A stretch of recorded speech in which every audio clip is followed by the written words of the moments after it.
Alright, we're going to do a little bigger of a kit, and I've carried this, and I've used this a lot.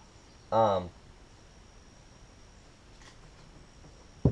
in situations where you're not allowed to have a large open fire, or you're doing some stealth camping, or you are um, wanting to do some fry or some things along those lines, this is the kit to use. Um, I'm going to bring one more thing down that goes with this. It doesn't have to, but it can be. So I'm going to cut you off real quick. Unfortunately, I've forgotten it. Okay, so another little cook kit that I carry. Again, I'm not real concerned about weight. And yes, I'm an adult. I can consume an adult beverage. Um, to my right. If anybody wants to send me something, I'm a Bushmills man. I do have some Jameson on the shelf. But let me talk to you about this little kit. There's several components to it that are from other places. Number one, the most heavy thing is a cast iron frying pan. This it's a $12 frying pan. You can pick it up anywhere. Product shot. I got mine at Cracker Barrel when I worked there. Um, it's nice. You can make tortillas in it, which I like. You can fry your sausages in it if you want to. You can fry bacon in it. You bring bacon in frozen with you. You bring sausages in frozen with you. Bring steaks in frozen with you. Bring in eggs already shelled and scrambled and frozen. It's not light. It's probably a pound and a half. For reference, let's see. My wife has a little 3-pound weight. They're pretty close. It might be 2.5 pounds. I don't mind weight. Alright? Here's the thing about weight. If you practice with it, if you carry with it, if you move yourself through with it, you get stronger. You get stronger by lifting weight. It is. It is what it is. So it doesn't really pack in perfectly because of the handle, but you can find a place for a little cast iron pan in your pack. Now, I put my Alfie in here because there's many different things in here. I don't necessarily need to have a metal initial primary container. I can use a Powerade bottle or a Gatorade bottle. They hold 32 ounces. A lot of your decontamination tabs are based off of the quart, the 32 ounce quart, American quart, or the 1 liter, the European metric. But you can do that, and you can set it in there. The only thing with this is it won't fit. Pardon me, didn't mean to make that noise. It won't fit in this can. You can get a bigger can, but I like this can for one specific purpose, and I'll show you exactly why. My bottle fits into it. Whether I'm carrying this bottle on my person or I'm carrying this bottle in my pack as my empty boiling bottle, like I do with the Sigma, I can carry this empty. It doesn't add an extra lot of weight. Put this in here, have this up, put my bottle holder over the fire, I tucked it in there, and I can pack this into a bag and I can put this in. Is it bulky? It is. Is it heavy? Yeah, it's my heaviest. But if I have to go out to a place where I have to do a minimal fire, I tell you what, the man at Bushcraft Barton's said something once that has stuck in with me, and he said that the white man. Now he's referring to the native Indians, the First Nations, and the quote was that the Europeans will build a big fire and sit far away, where the native first Americans, first tribes, will build a small fire and sit close. So if you have a limited resource in tinder, limited resource in fuel, you don't want to make a big footprint with your fire. or you want to do multiple things, from frying to grilling to boiling to baking, this is a great setup for me. So I'm going to go through these real quick. We just talked about our frying pan. We've already talked about in another video, or in this same video, depending on how I piece these together. We've talked about a stainless steel water bottle. We've talked about our can for baking. We've talked about the lid for that can that fits on nice and tight, because you use a safety can opener so there's no ragged edges that you can cut yourself on. So now you have a container to bake in. And I remember baking my first loaf of bread as a kid, and I did it in a Folgers coffee can, and it was called coffee can bread. Came out of a Brady Crocker cookbook from back in the 70s, and it was fantastic. I enjoyed it immensely. This is a creamer pot. My wife purchased this for me. It is stainless steel. It is sturdy. It's got a big, heavy base. It's got a spout on the end. It's got a way to pop it up with your thumb. It's got a metal handle, and it slips inside this other part that I'm going to get to in a second. It's got a half a dozen or so metal tent pegs. You can use them. Again, I'm not a big fan of condemning, complaining, or criticizing, so I'm not going to do any of those things. But I've got 6 metal stakes that came with a tent that we don't use these for the tent. But I'm going to set them out and I'm going to show you. In addition to that, I've got a pot that comes with that Boy Scout kit that I showed you, or that $14 Walmart Great Outdoors kit. So now with this, the way I've got this set is I've got a lid.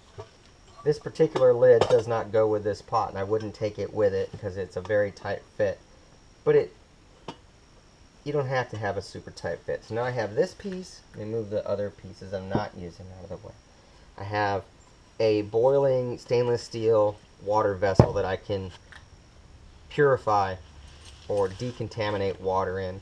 I've got a pot in which to boil in that I can make soup, stews, etc. Boil additional water, catch water off the end of my tarp, or off of a limb, or what have you, and a lid. And now I've got this little piece. Not everybody has immediate access to this. What is this? I'll tell you what this is. In restaurants, there is a thing called a dipper well, in which restaurants that use dishers or ice cream scoops to non-restaurant folks, they'll put those in, and there'll be running water going into this. It'll fill up and it'll drain out of these holes. So you have constantly fresh water feeding through. There's a nozzle.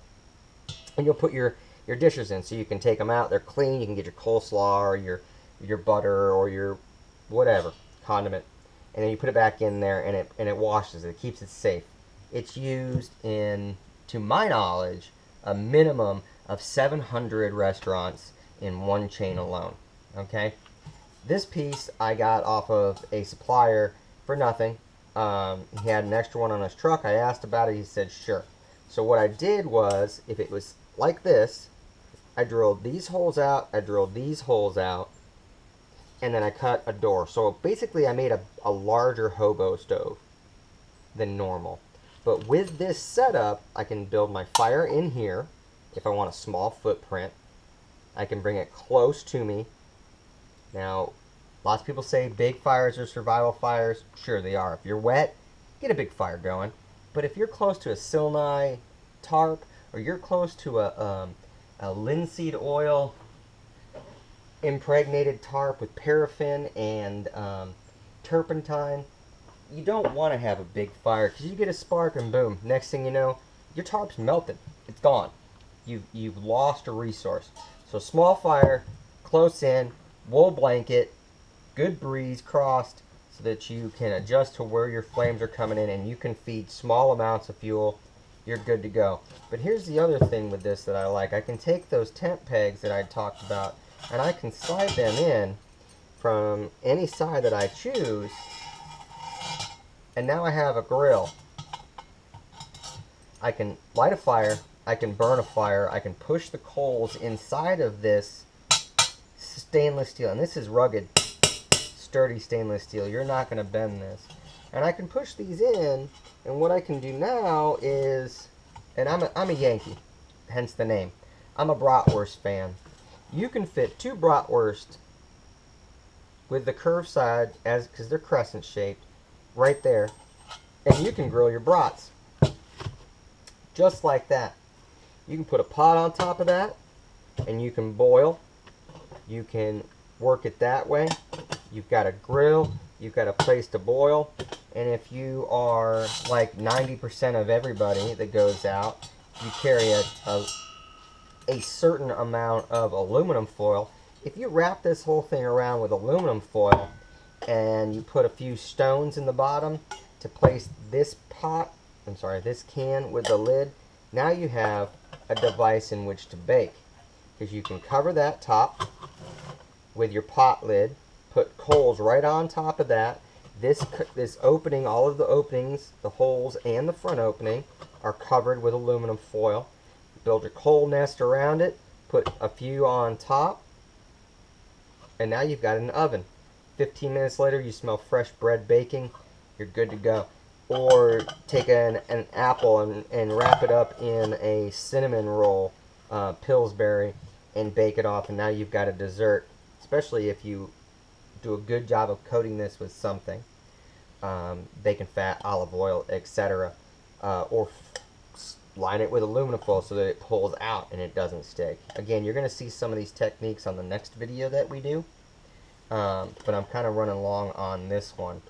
I like this. I like this a lot. The term bulletproof is exaggerated. It's not bulletproof. It is, however, Christopher proof. There's nothing that I can do out in the woods that is going to make this unserviceable. It's stainless. Yes, stainless rust. Don't let anybody lie to you. Stainless steel will rust. You ask my old man that took a stainless steel Mossberg shotgun across the ocean with him. Stainless will rust. But stainless isn't going to flake apart and come apart on you. It's a good deal. And you can pick one of these up at a restaurant supply company. You can call Kesco out of Pensacola or Mary Esther. You can go online. If I had to guess, it's a $10 piece of equipment. Are there better things out there? Sure. But I'm as cheap as can be. I like getting things for next to nothing. So this was free. This was free after I ate what came inside of it. This I already had. Tent pegs came with. And the other thing is, if you put these tent pegs in low, because you have several layers of holes to allow oxygen to feed through, you don't need to put but 1 or 2 in. And now I can put my boiling bottle in. I don't have to have something to hang it from. It goes right in there. Around the fire, coals go in. I can control it. I can sit it next to it with coals around it, and I can bake inside of it still. I can boil whatever soup that you like, or whatever stew that you like, or whatever broth that you like, or you want to make coffee. It's all right in there. You can also add additional additional parts to inside of this so that it stores even better. And I'll get to some of those. So that is the one that I've used more than any of the other that I've put together. Again, there is a... I have so many of these little Boy Scout. I'm never sure which one I'm using is the right one, but that one fits in, sits on top. Can goes in cooker. Cooker goes on the bottom. These slide in. Make it to where it doesn't jiggle jangle. You can stuff your cleaning towel, your hygiene towel, your scrubber, what have you. This is a fun kit. I've enjoyed it tremendously. It's very serviceable. It's very durable. It's again, it's not bulletproof. It's not bomb-proof, but it's crisp-proof. And like I said, once you get yourself together in a position, put that right on there. Now you can scramble your eggs, you can cook your bacon, you can make tortillas, you can make a flatbread, you can make a fry bread. If you bring oil I've made many individual Bannocs in here. Um, it's great. It's worth the wait if you are willing to get stronger for what you enjoy to do. So I'm going to leave you with that, and we'll go on to the next one. Alright, next one that I want to talk about is this creamer pot. I touched on it briefly when I talked about the dipper well vessel that I converted into a stove slash grill slash oven. Here's a nice thing. You can take just this creamer pot by itself. A lot of old timers carry just a coffee pot. They can boil the water in it, they can do etc. You take that can with you, drop the lid in there, pop yourself your stainless steel canteen, slap that in there, and it'll fit nice and tight into a bag, especially if you put your cleaning materials down in there, or a microfiber towel, or any of your toiletries, or maybe you stuff your tea bags, your coffee bags, and some fat wood. It has a function. But the nice thing about this is, again, everybody loves carbs. I don't care if they're potatoes or bread or whatever, or dessert or something sweet. There's something about bread in the woods that makes bread take on a whole nother level. And again, I know that I talk kind of strange about food, but I'm a foodie. It's how I make my living. But you take this pot and you shove some aluminum foil or some stones down in there. You put your raw bread dough that you brought in from Pillsbury or Great Value or whatever. You close that up. You wrap this to where you can make a shelf of aluminum foil so you can put coals on it. Set it down on a couple of coals. Make sure that you got a little bit of warmth coming around it from the fire. 15 minutes later, pull it off the fire, pop that out, turn it over. This lid's already popped off, and now you set it aside and you've got fresh baked bread. Put your beans in there, put it back in the fire. Now you've got your beans and your bread, or your slice up some chorizo and make a soup. You got your soup and your bread. Bread, next to beer, bread's the best invention that man has ever come up with. So I can't say enough good things about this creamer pot. I probably should use it more than I do. Again, it's very well made. It's very sturdy. It's got a good handle. It's got a spout that'll strain enough. It's not going to strain your coffee grounds out, but I don't carry raw coffee into the woods. I carry either instant coffee or I carry the Folgers singles. It's convenient. I mean, you don't have to live 1800 style unless you choose to. And there's lots of guys out there that choose to live 1800 style, and it's awesome. More power to you, man. Whatever makes you happy, whatever makes you have fun. I'm not a negative guy, and I've got nothing disparaging to say against anybody's hobbies, because I certainly don't want anybody to say anything disparaging against mine. But I wanted to make sure that I gave some attention to this. This was a gift from my wife. She works at a retailer, and she saw this, and she thought of me, and she brought it home, and I have utilized this on many occasions for more than just heating up hot water. The truth of the matter is, viewers, that yeah, you can get ramen noodles, and you can eat ramen noodles every day for your entire life, and your cardiologist isn't going to like it because there is a tremendous amount of sodium in it. It's not my ideal food source. It's great. It does its function. It's definitely something that if you're in an emergency situation, you want to have in your get home bag, or have a couple in your glove box or in your trunk. But if you're going to go out to enjoy yourself with the intention of coming home at the time you decided to come home, by all means, invest in something and cook something that you're going to enjoy, so that you can come back and have fun with it. So again, I'm not I probably eat more carbs than I should, but I definitely eat a lot of carbs when I'm out in the woods. It's good energy. It converts to complex carbohydrates will convert to simple carbohydrates pretty quickly in your system, and it's good energy for you. So again, a lot of these are interchangeable and can go from kit to kit depending on what that I'm doing. So thank you for looking at that one. I appreciate it. I'm going to do another kit on the one that I carry most. I'll do a video on the kit that I carry when I'm with my wife. And then we'll do a video on a kit that I haven't used before, and we'll go from there. Thanks again for your views. I appreciate it tremendously.